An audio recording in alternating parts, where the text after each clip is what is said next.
प्रश्न असतील तर. खरं प्रश्न हे सत्ताधाऱ्याने गेले पाहिजेत, पण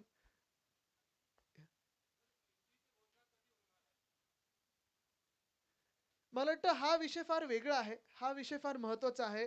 जो राजकीय विषय आहे, युती असेल किंवा जी काही आघाडी बनेल किंवा कोण-कोण येणार त्याच्यात, त्याच्यात आमचे जे शहराचे इकडचे स्थानिक नेते आहेत, ते योग्य वेळी घोषणा करतील. सर एकच हां, मला आपण कुठच्या माध्यमातून तेवढं सांगा आणि मग तसं सांगा. हां, बसून विचारलं तरी चालेल.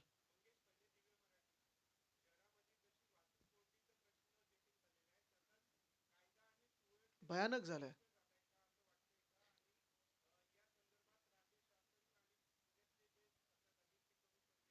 निश्चितपणे कमी पडलेले आहेत. कायदा सुव्यवस्थेचा प्रश्न आम्ही आपल्याच माध्यमातून जो आहे तो सातत्याने बघत असतो. कुठे कुठची गँग, कुठे कुठची टोळी, कुठे काय दुसरं होत असतं. म्हणजे एवढं भयानक होत चाललेलं आहे आणि त्याला जोडून आता ड्रग्सचा नवीन विषय तर आलेलाच आहे. पण मला वाटतं हे सगळं एक धोक्याची घंटा नुसतं आत्तासाठी नाही, तर भविष्यासाठी आहे. कारण जेव्हा आपण ट्रॅफिक पाहतो, ट्रॅफिकचा विषय पाहतो किंवा लॉ अँड ऑर्डर पाहतो, कायदा सुव्यवस्था पाहतो. हे सगळं होत असताना एखाद्या शहराकडे उद्योग का जातात, नवीन उद्योग का जातात किंवा इन्व्हेस्टमेंट का जाते, तर ते शहर राहण्यासारखं असतं. आत्ता जर आपण पाहिलं तर हिंजवडीकडे जाताना संध्याकाळी देखील एवढा भयानक ट्रॅफिक असतो. शहरातल्या शहरात जाण्यासाठी 15-20 मिनिटाचं जे अंतर आहे, ते जवळपास 1.5-2 तासाचं झालेलं आहे. आणि ह्याच सोबत जेव्हा कायदा सुव्यवस्थेचे प्रश्न निर्माण होतात, तेव्हा धोक्याची घंटा ही नुसतं आपल्या शहरासाठी नाही, तर राज्यासाठी आहे. राज्यात सरकार आहे की नाही आणि गृहमंत्री नेमके कोण आहेत, ह्याच्यावर प्रश्न उपस्थित होतो. सॉरी, ह्यांचं एक मगाशी तुमचं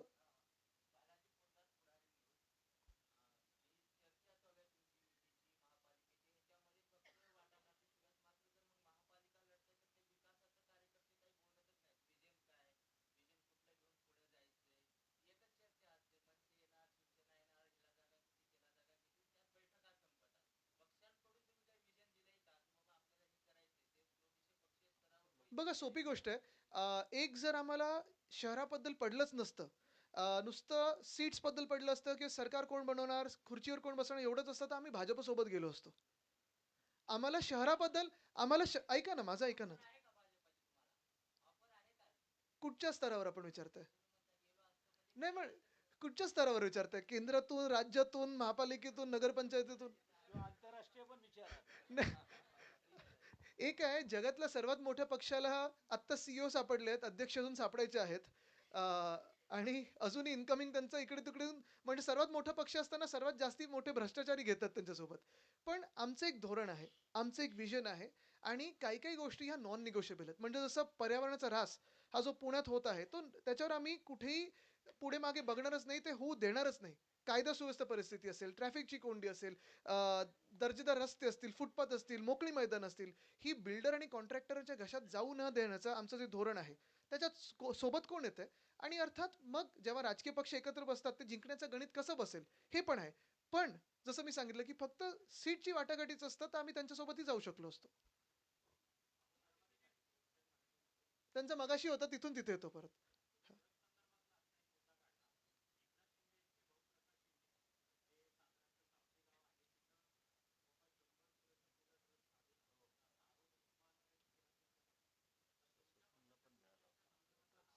हं.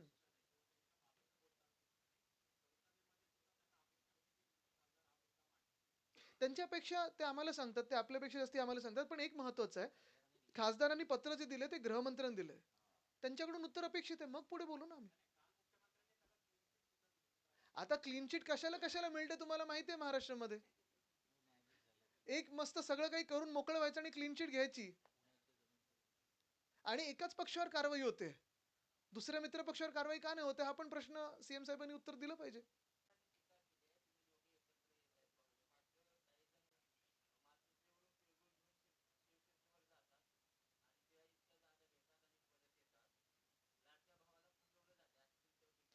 मी बघा मी त्यांच्यावर आधी पण कधीही बोललेलो नाहीये. त्यांना जी वागणूक भाजपमध्ये मिळते, मी संवेदनशील आहे. मला त्यांच्याबद्दल फार वाईट वाटतं.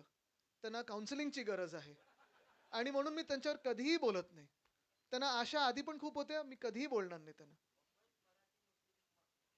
आपण पुण्याबद्दल बोलूया ना पण आता. जी.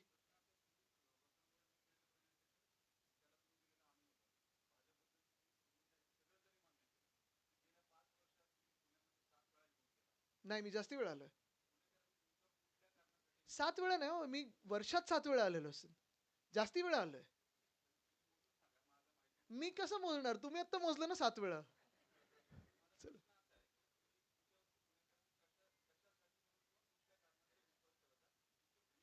प्रधानमंत्री महोदय किती वेळा आलेत? त्यांच्यावर का विश्वास ठेवला?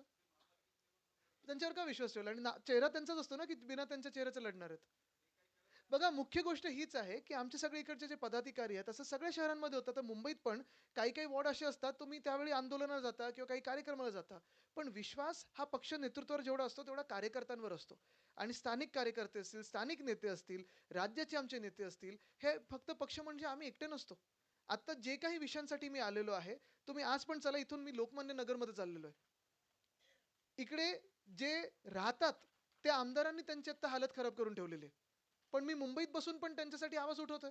वेताळ टेकडी, इकडचे स्थानिक जे लोक आहेत भाजपचे, तिथे वेताळ टेकडी खराब करायला निघालेत. मी मुंबईत बसून आणि इथे आल्यानंतर पण वेताळ टेकडीला जातो. सगळीकडे सलीम अली बर्ड पार्क आम्ही ठीक करून दिलेलं, नीट करून दिलेलं, चांगलं रिस्टोर करून दिलेलं. खराब केलं.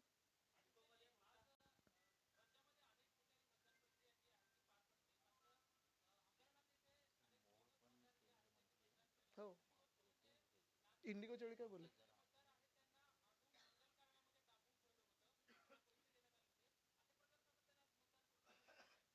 एकंदर आपण ह्या ज्या आता ह्या नगरपंचायतीच्या निवडणूक जर पाहिल्या, प्रश्न हाच उपस्थित होतो, की निवडणूक आयोग आहे की नाहीये? कारण आपल्याला आठवत असेल, जेव्हा ही सगळी ड्राफ्ट रोल महानगरपालिकेचे पण मुंबई, पुणे, ठाणे सगळीकडचं, आम्ही जेव्हा त्याचं एक वाचन सुरू केलं, यादी वाचन सुरू केलं, जेवढे बोगस मतदार, जसं मुंबईमध्ये विधानसभेच्या वेळी जवळपास 31% बोगस मतदार आम्हाला सापडलेत. आत्ता जेव्हा त्याचा अभ्यास करतोय. आत्ता पण आम्हाला जवळपास 14 लाख सापडलेत. पुण्यामध्ये पण तसेच आहेत. सगळीकडे आपण पाहतो, म्हणजे एका बाजूला सत्ताधारी पक्षांचे बोगस मतदार, दुसऱ्या बाजूला पैशांचा पाऊस, जे फेकनाथ मिंदे हेलिकॉप्टरमधून उतरून 2 बॅगा घेऊन उतरले. ते अर्ध्या तासाच्या प्रचारासाठी एवढ्या 2 मोठ्या बॅगा घेऊन आले का? तंबू ठोकायचा होता का त्यांना तिथे? तर हा सगळा जो काही प्रकार आपण बघतोय, ह्यानी महाराष्ट्राचं राजकारण एवढं प्रदूषित आणि दूषित केलेलं आहे, एवढं घाणेरडं केलेलं आहे, मला वाटत नाही एवढं खाली आपण कधी इतिहासात गेलो असू. आणि कुठे ना कुठेतरी जनतेकडून ह्याला उत्तर येणार आहे का, हे येणाऱ्या महानगरपालिकेत आपल्याला कळणार आहे. आदित्य बोललं तरी चालेल.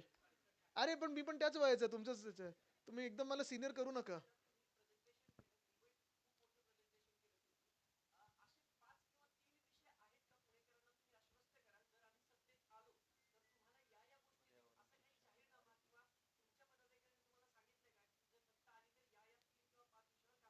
बघा, तुम्ही जाहीरनामा आता मधूनच काही विषय त्याच्यातून फोडण्याचा विषय करू नका, पेपर लीक करू नका.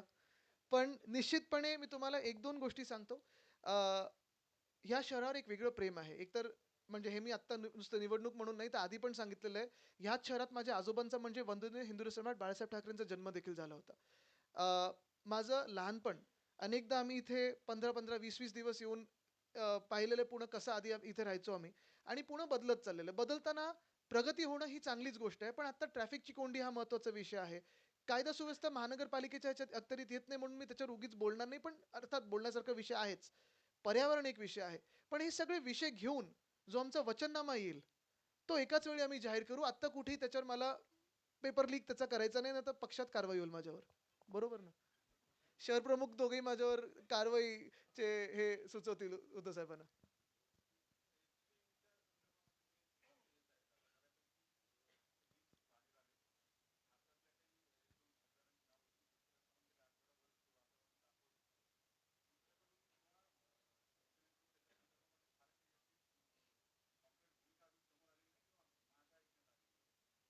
नाही, अजून आम्ही काँक्रीट भूमिका मांडली नाहीये. कारण नाही, तुम्हाला सांगतो, ह्याच्यावर आत्ता बोलून काहीच अर्थ नाही. कारण आत्ता जे काही आहे, ते सगळं गदारोळ हा त्यांच्या राजकारणात चालू आहे.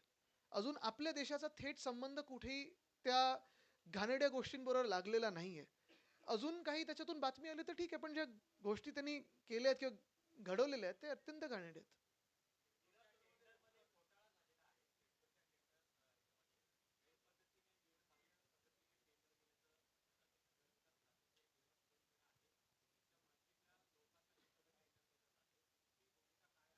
आता आपण पाहिलं असेल, सिडको असेल, म्हाडा असेल, जे काही चाललंय सगळीकडे म्हणजे सगळ्याच शहरांमध्ये मी पहिलंच सांगितलं ना, की गेल्या 2-2.5 वर्षाचा प्रवास पहा आपण आणि ज्या शहरांमध्ये प्रगती व्हायला पाहिजे होती, की साध्या सोप्या गोष्टी व्हायला पाहिजे होत्या. जसं मुंबईमध्ये रोड स्कॅम असेल, अटल सेतू आत्ता मी येताना पाहिलं, उद्घाटन ह्या लोकांनी केलं, वरचं टॉप लेयर ठेवताना बरोबर ह्यांचं सरकार आलं होतं आणि त्याच्यातच घोटाळा झालेला आहे. तर अनेक घोटाळे असे आहेत, म्हणजे ही जरी फाईल आत्ता असेल, तरी अनेक घोटाळे आहेत. ते आपल्या माध्यमातून येत असतात, आमच्या माध्यमातून येत असतात. पुढे क्लीन चिट पण त्यांनी तेवढ्याच तयार ठेवल्यात. आता क्लीन चिटवर नाकारायचा अधिकार हा जनतेचा आहे आणि तो ह्या महानगरपालिकेत दिसेल. शेवटचे 2 घेऊया प्रश्न कारण पुढे लोकमान्य नगरला जायचंय.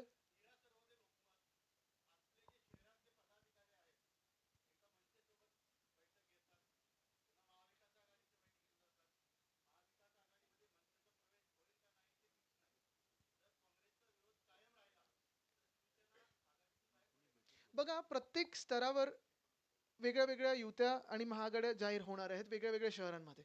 पण जेवढा घोळ जसा मिंदे मिंदेंची टोळी आणि काँग्रेस एकत्र आली, तसा होणार नाही. आणि तुम्हाला आश्वासित करतो एवढीच गोष्ट, की जी काही आम्ही आघाडी करू, ती ह्या शहराची हिताची असेल आणि एक व्हिजन घेऊन पुढे जाणार असेल.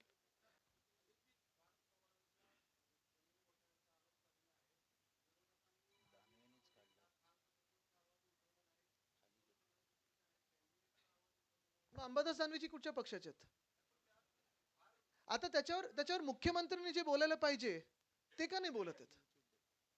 बघा आम्ही सातत्याने हा विषय लावून धरलेला आहे आणि हाच नाही तर अनेक विषय जसं संजय शिरसाट त्यांचा व्हिडिओ आला होता ना त्याच्यात तर तुम्ही पाहिलं असेल तुमच्याच चॅनलने दाखवलं पण होतं की बॅगाच्या बॅगा पैशाच्या घेऊन बसलेत.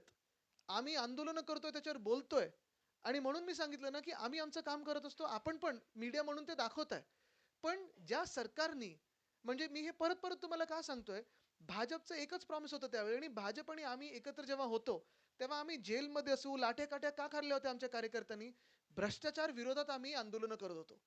आणि हेच आता भाजप त्यांना उद्धव ठाकरे नको आहेत. पण सगळे जगातले भ्रष्टाचारी पाहिजेत आणि ते सोबत घेऊन बसतायत.